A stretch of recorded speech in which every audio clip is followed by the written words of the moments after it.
Okay. I know I made a video this morning, but I gotta do this again. um, because I've been talking a lot of like esoteric, mystical things, and not everyone's gonna totally resonate with that, and I get it. Because even my journey didn't start like that. I literally went to my doctor for help with my emotional dysregulation. And, you know, yeah, I mean, I was in the middle of doing my studies for psychology, my bachelor's in psychology, and I had studied a bunch of different neuroscience courses, neuropsychology and neurobiology and some different. Anyway, so I kind of had a pretty good grasp on what was kind of going on chemistry wise and years of trauma, depression, what it had done with the imbalance of my brain. So I was more open to the idea of using prescribed medication to help me kind of equalize myself to get to a point where, I can do some proper healing, because I had no self-control at that point. Looking back now, I think if I'd had more of a spiritual connection, I might not have needed that. I mean, maybe I would have. I don't know. I think that's a personal thing, right? So, never be afraid to ask for help. I just feel super blessed that the universe gave me an amazing doctor who had lots of different life experience and was willing to work with me and understood, and I maybe recognized that I understood what I was trying to accomplish and worked with me regarding medication and balancing it out, and not necessarily, saying you have to have this amount or you have to do it that way. We worked together, and I kept my communication very open and very honest with her. That was like probably huge in my favor, right? Like I never denied if I had a bad day or if I messed up or if I did something crazy. No shame.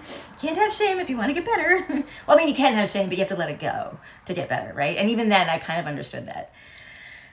But this brings me to the video's point. I have noticed some really crazy things the more I just surrender to the flow and like just stay in the flow. Yeah, believe it or not, you can stay in the flow. It's really kind of cool.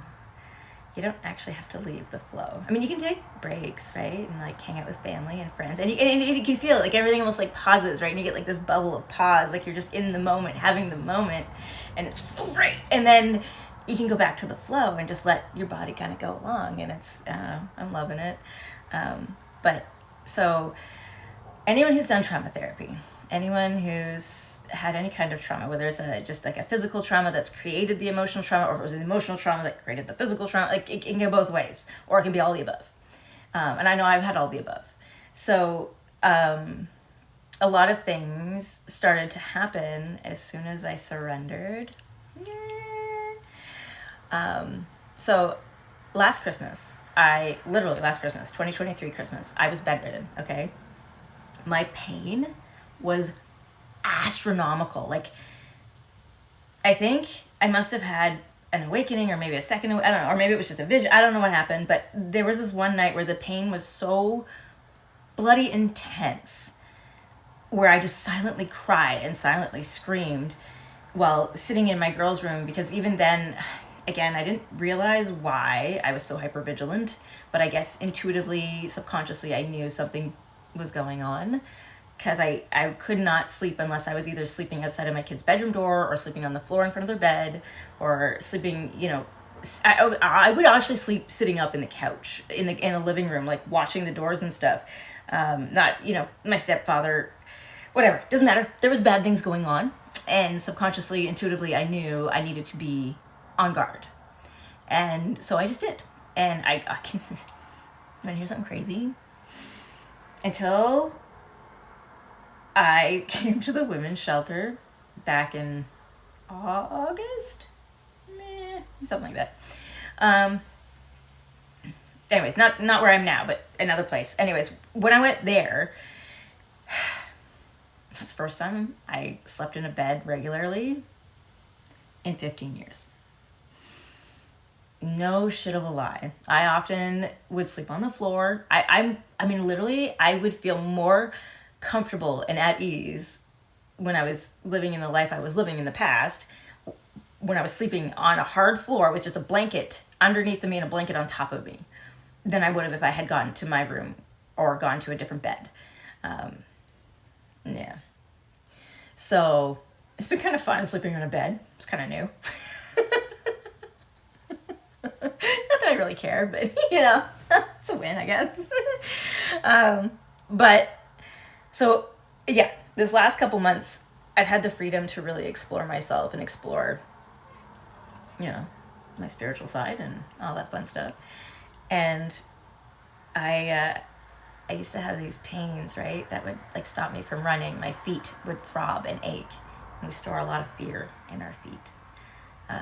My shoulders are releasing so much of my shame and my guilt because we carry so much shame and guilt in our shoulders and in our neck. And here's where things get kind of really cool. So if you look at my shoulders right now, you'll see this one's higher and this one's lower. This is my left side. This is my divine feminine side, okay? And there's times where I've like literally grown a hump on my back. And it's because I was avoiding listening to that intuitive feeling when I need to share a message or when I'm getting insight or a vision or being spoken to from my higher self or my spirit guides or even my ancestors. I'm what they call a cycle breaker. And when I had my experience inviting my ancestors to heal me, and I was doing cedar baths, it was a traditional healing homework assignment from an elder in the Aboriginal community where I'm currently getting therapy. And I took about 4 of them. But the 4th one is when there was not just grandmothers though, there was a couple young girls or young women, but it was mostly grandmothers, like elderly. It was absolutely amazing. They pretty much, most of them all kind of had the Aboriginal or Native American look to them, but some of them were almost like Persian in appearance. And then there was one who was definitely more of a Druid ancestor, maybe from like, I don't know if it was probably the maternal side of my grandmother's side. I think somewhere way, way back, there must be some sort of Druid ancestry or Viking ancestry in there, because this woman was powerful, and she was somewhere in Ireland or Scotland, somewhere in the Highlands. And I remember asking her, because she wears this, I find it so tacky. She wears this tacky scarf on her head. And she like scolds me. She's like, you realize we only had berries and seashells and other things to dye our stuff with. You get what you get. but the flower pattern and the color on it, it was in honor of a goddess, but we'll get into that another day. The colors of a certain goddess. And so, yeah, there's a lot of power there, and there's a lot of pain and a lot of grief. And so the day that I had my experience with my grandmothers and my ancestors, they helped me and they bathed me that morning, and we washed away so much grief and so much shame. It was insane. It was intense. It was intense, but very healing. And sometimes I still get those moments where I just silently like lean down and and I just let it out. I'm not screaming in this reality. The scream is going astral. It's going out there. The sound is not something you hear with your ears here. I know it. It's a sound that's heard elsewhere. It's a call. It's like a siren call. It's like the banshee call. I don't care what you want to call it. It's the call to let everyone know change is coming. We are healing. We're letting it go. We're letting go of the pain. We're letting go of the grief. We're letting go of the sorrow. It's changing. And the more I follow, see, look, see, do you see what's happening?